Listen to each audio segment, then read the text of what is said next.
My name is Chase Norman, and my research project is called Canonical. Canonical is an automated theorem prover that exhaustively searches for terms in dependent type theory. A little under a year ago, I gave a similar talk here at Formal Cookies, recapping my first year of work on Canonical. I showed you this, where we proved statements about rings using the ring axioms and using substitution over equality.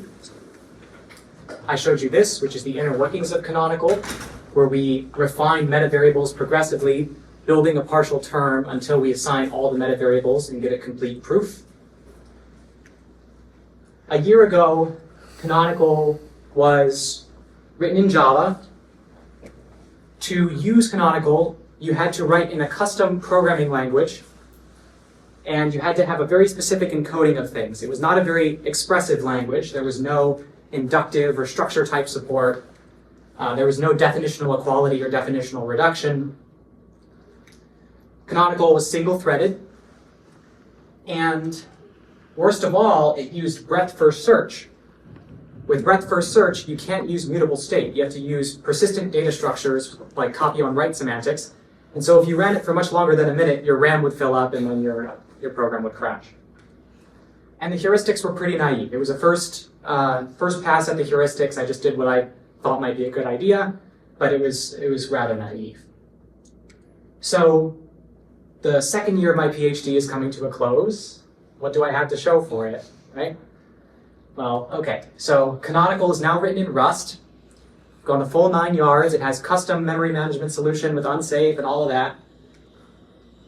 You invoke Canonical now in Lean 4 as a tactic via the foreign function interface. You can directly call it. That's the main way, the only way to call it for now. It has native inductive and structure type support. You can do recursion and projections with the definitional reduction behavior and definitional equality support. If you had told me this would be the case a year ago, I would not have believed you. We use fork joint parallelism. So when a job is too difficult to be solved on its own, it can be split. We're going to keep all of the cores on your CPU busy working on automated theorem proving. Most automated theorem provers or tactics in general, I don't think I know of a single tactic that uses parallel processing. And we use depth-first search, which is CPU bound, and we can use mutable updates for extremely efficient search. We search something like 23 million nodes a second, or something crazy. And our heuristics are much more principled. So we've kind of from first principles and a lot of experimentation come up with a good strategy for how to actually search independent type theory, which of course is an undecidable, very difficult problem in general. But the most important development is that just yesterday, my advisor and I submitted this paper, Canonical for Automated Theorem Proving in Lean, to Interactive Theorem Proving ITB 2025, showcasing all of these things. So I want to end here with a demo, this short talk.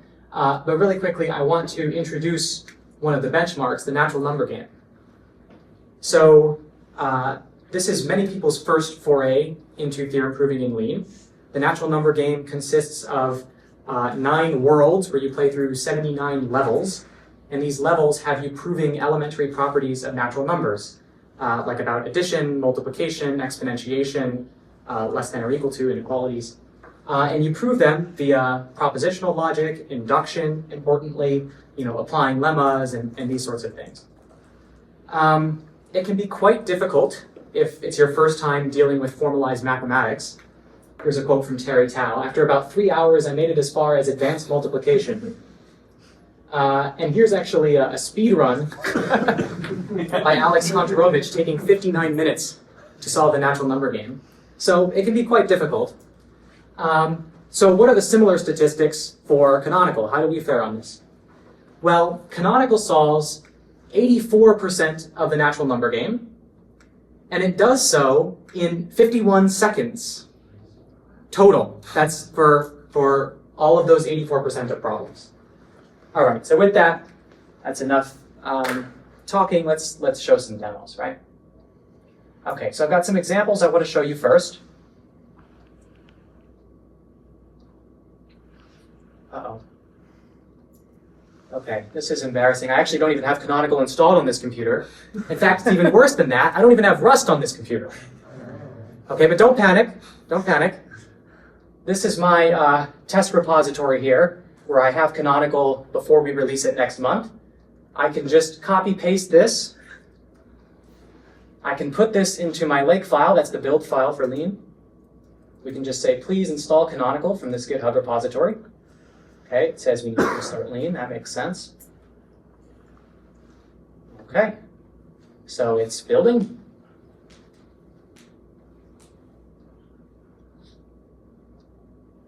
There we go, just like that we have Canonical and it's already proved something for us here.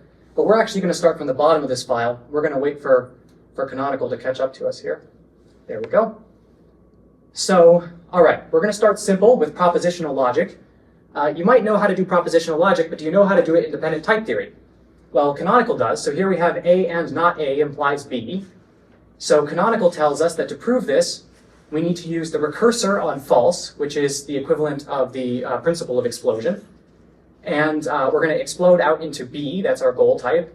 And how do we get a proof of the falsum? Well, we take the right projection of this and apply it to the left projection of this and. So it understands the definition of negation, and it's able to prove this.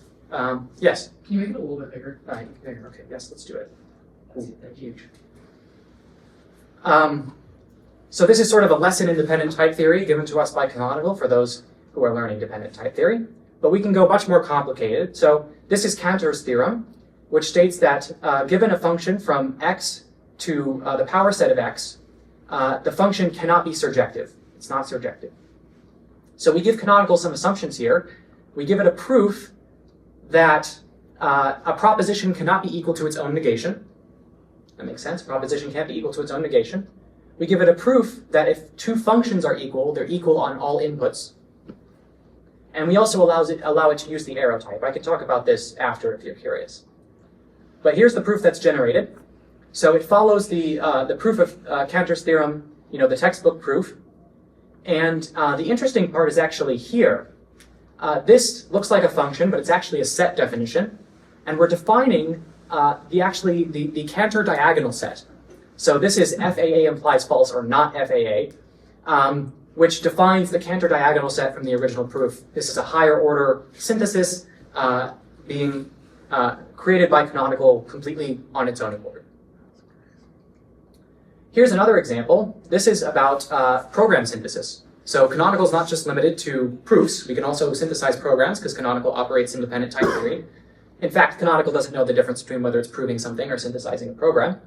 So here is a definition of vectors, just a simple nil and cons definition of length vectors with the natural number index length. We want to generate a function that takes a vector of length n and a vector of length m and produces a vector of length m plus n. And the name is suggestive here. We want to create the append or concatenate function on vectors. And Canonical obliges, and it's probably correct because it has the length. And I know it's correct because I've generated it before, but this is it uses a recursion on the vector in order to synthesize the append function from scratch, just from the typing signature. Now, Canonical doesn't know a thing about equality. It's never seen equality before. It doesn't have a primitive notion of equality. Yes, go ahead. Sorry, can you go back? Yeah, let's go.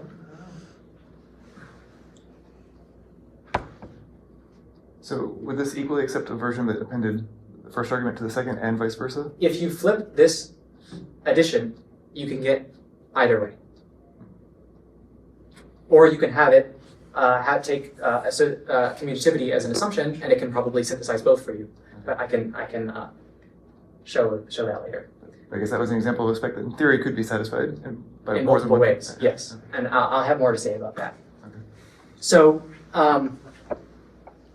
because Canonical doesn't actually have any built-in notion of equality to these things that we're used to with our solvers, we can prove elementary properties of these. So here's a proof of the transitivity of equality, and it proves this directly using the recursor on Leibniz equality, I believe is the definition of this equality.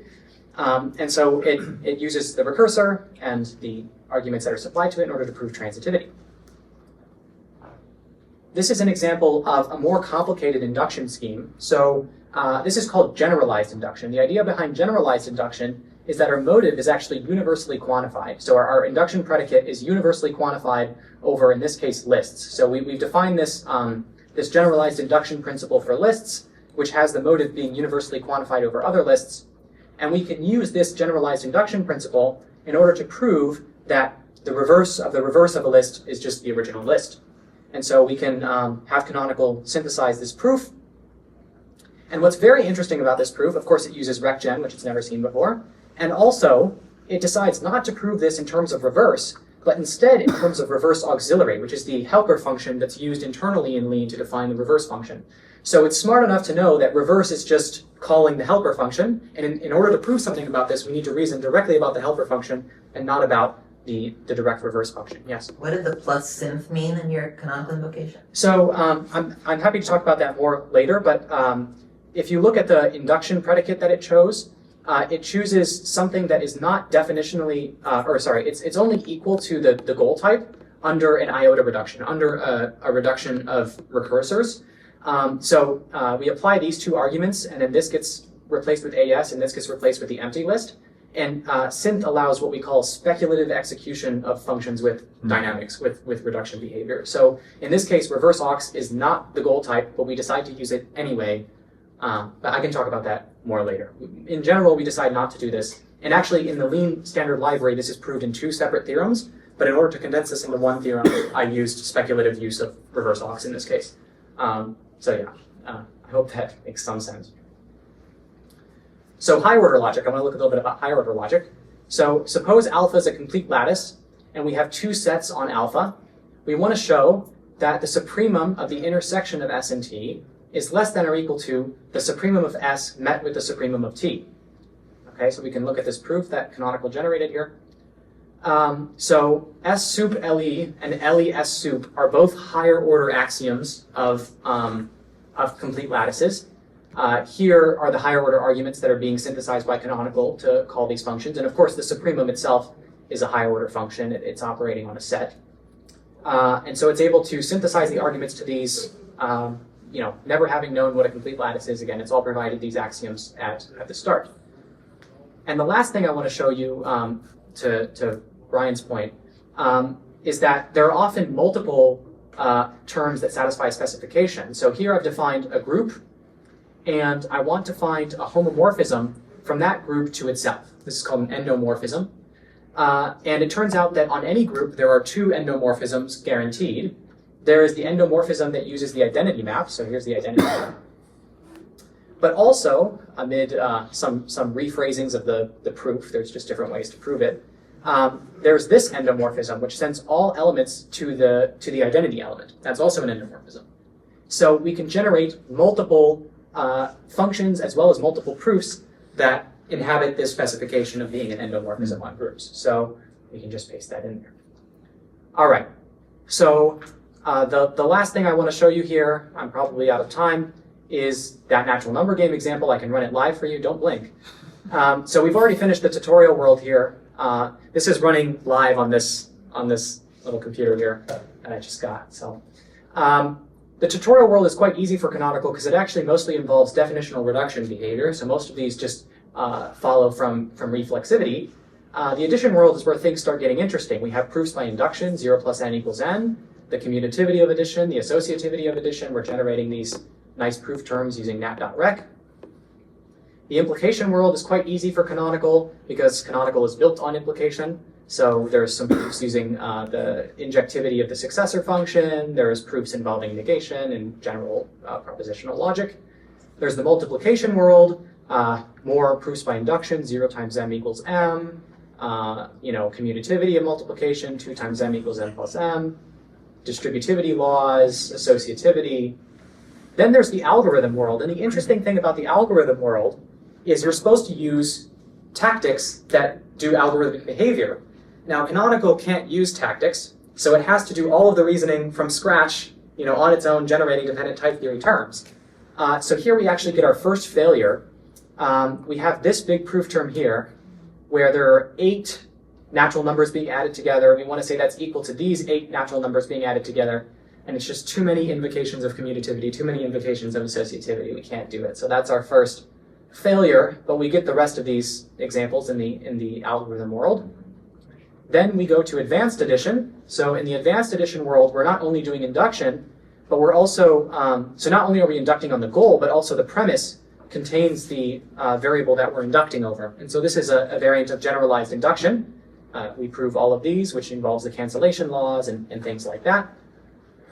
Okay, then things start getting more tricky. So we're in the exponentiation, the power world. We get most of these proofs, and most of them proceed by induction. There's the less than or equal to world. We get most of these proofs, and they mostly proceed by induction again. And then this is where Terry Tao petered out here at the advanced multiplication world, which is the last world, and again, we get most of these proofs. And the punchline to all of this is that Canonical has never seen a natural number. Canonical has no idea what equality is, it has no idea what addition is or multiplication is, and it's receiving all of these definitions at runtime with each problem from scratch to reason from first principles. And most of these tactics that are reasoning about these things, they generate a proof, but if you look at the proof, for instance, we compared against the tool Duper, which does first order reasoning, our proofs were on average 250 times shorter than the proofs generated by Duper. So these are proof producing, they're meant for situations where you'd actually like to have a proof term, and this will be released, this will be an available tactic next month.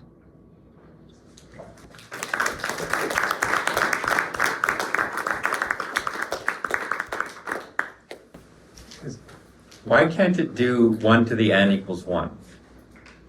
We had an earlier build that successfully did 1 to the n equals 1. There is some complexities in dealing with reduction behavior of specifically recursors. If I have some situation like nat.rec, and then I have a meta variable here, and I say that this is equal to 0. The question is this equation violated, or is this equation not violated? If you assume this equation is not violated, then you get completeness, right? Because technically speaking, this x could be 0 or something, and then there could be, like, let's say there's 0 here, and then this actually ends up reducing by iota reduction to 0. So that's great, except for the fact that if you do this, nat.rec suddenly becomes a valid solution for any meta variable, because nat.rec projects it out of into any type. Nat.rec can be any type, and also it successfully satisfies any equation. So nat.rec is like unconditionally a correct refinement for a meta variable. So for instance, I could take this and say, well, maybe this meta variable is also nat.rec. Does this violate the equation? Well, not yet. It depends on what this thing is. Well, what if that's also nat.rec? Right? And we can just keep going, and nat.rec becomes pervasively a solution. So if you add the synth flag, we say we're going to even allow this. We're going to have completeness. We're going to have total completeness. If you don't have the synth flag, then we don't have completeness, and that causes actually most of the failures, or a good number of the failures in this natural number game. But we're working on this. This is just a first pass. Thank you. Yeah. It's an amazing system, I should say. I think- should have begun my question with like, wow. Yeah. Can you set like the generalized induction logic for list? You were showing you had this like list rec gen, and you passed that as the maximum to the canonical. Yeah. What if you just pass the list rec? I'm confident that we can synthesize the generalized induction principle if you provide that pi argument. I'm not 100% sure if I can synthesize both the generalized induction principle and the proof using the generalized induction principle in one shot. I'm not totally sure. But like, I know that a lot of the things that we provide canonical can itself prove. Yeah, like we can prove no confusion, we can prove various different things that are very deep in independent type theory. But the reason that we don't do that natively is that if there are any weaknesses with canonical, I would say they are arrow types, which has to do with that universally quantified motive for the recursor, and definitional reduction behavior, which we've been talking about for a little bit. But technically speaking, we can support both of these things. Yeah. Sorry if I missed this, but it looks like you're giving parameters. Are those lemmas to by canonical? Exactly. So most tactics have some kind of premise support. So we take the premises that were used in the original natural number game to prove them. And at present, we have no sort of perspective on how premise selection should be done. Right. I was going to ask how you do that. Yeah. Yeah. I mean, there's a lot of literature on premise selection and relevance filtering. And even I know that the Hoskinson Center, we have some upcoming work related to premise selection that's supposed to be general, so you could apply it to any tactic. So for instance, we could use the premise selection from Josh Kloon and that they're working on, and just say plus premises. You know how we have plus synth, you can say plus premises, and it'll just put the premises in the context for it. But as far as what we're concerned about, it's mostly search. So there's a lot of usability concerns that we've had to address just to get here, but there are plenty more, for instance, with the premises. So how did you do it here? This was manual. It was all manual. Okay. Yes, we provided manual premises to ourselves, to Duper, to ASOP, which are the main tactics that all require manual selection of premises. So this is a big problem in automated theorem proving in general, selecting which premises are relevant. Thank you. So you talked about like improving the heuristics. Is there going to be a user interface for defining heuristics or modifying them, or is the best the user can do just prove a selection? That's a great question. So I would say that the heuristics that we have right now, if you look at the paper that we've submitted, we don't even use the word heuristics because the things that we've done, I think, are principled enough and justified enough that they just appear like pure strategy, just like kind of an effectively correct way of doing things.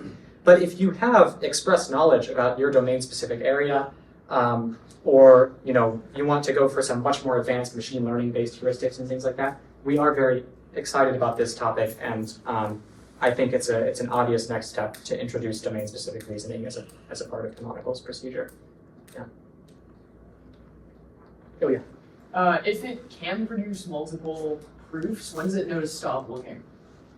Well, you can provide a count flag, and also you can provide a timeout flag, and so it just takes kind of like the intersection of that. It's like, well, it has to be within this timeout, and it has to be at most this. So yeah, I showed that count 10 example, but I have some examples, and we also show examples from the Lean Prelude, which is like the first file of Lean definitions, and most of those are not even theorems, or maybe like half of them are theorems, half of them are not theorems. So how do we decide whether Canonical produced the right answer? Well, we actually generate a bunch of answers from Canonical and see if it found one, hypothetically, if you were using Canonical, you could scroll through the list and say, that's the one I want, right? And click it.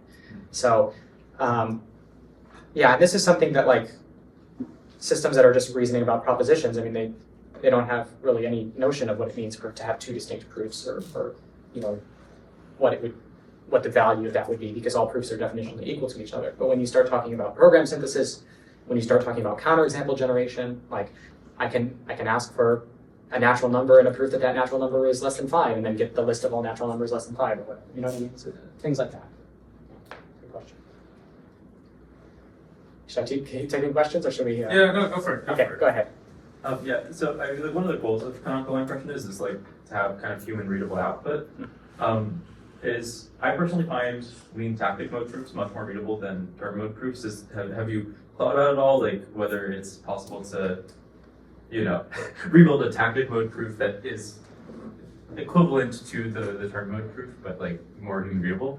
Yeah, I think that's a great point. And actually, there's a section in our future work, a paragraph in our future work, about actually having Canonical invoke tactics directly. Obviously, right now we're a separate Rust program. We don't have any, direct integration with the tactic mode in Canonical, in Lean.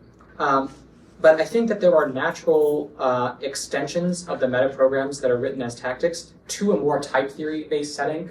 For instance, there are papers on reasoning modulo propositional equalities, so essentially treating propositional equalities as definitional equalities. You can think of that kind of like sim. And there's also a paper about reasoning using induction as a primitive notion instead of a recursor as a primitive notion. And the difference there is that when you use induction, not only is your goal, does your goal replace all instances of a particular term with something, but also all of your premises replace instances, right? And I think you're familiar with that in Lean. And Canonical has a pretty tough time doing something like that. If we look at these examples, thinking like advanced addition world, we have to provide this if, which is essentially, it's similar to that pi thing from earlier, where we're telling it, please consider inductions that involve an implication as the motive. And you can see here that our motive is if this, then that, and that's our motive. We have to specify an induction that's an implication, which is quite difficult to synthesize. Because at the end, then you have to say .h, which is saying, to take the actual projection out of that if data structure and apply it with this thing. So it adds a lot of overhead. We would prefer to use tactics where possible. Really cool talk, thank you. How complicated is Canonical? Like, how big is the code? That's a great question. I would say, as far as like all of these automated theorem proving tactics go, Canonical is the simplest. It's like, I mean, I can show some of the code here. It's written in Rust, so Rust code tends to like kind of, but it does so at the expense. It's much more readable. You know, it's very readable code. I would say it ends up being, you know, like I've actually core reasoning code like 1,000 or 1,500 lines, and that's in comparison to systems like Vampire or whatever, which have 100,000 lines plus 150,000, something like that, right?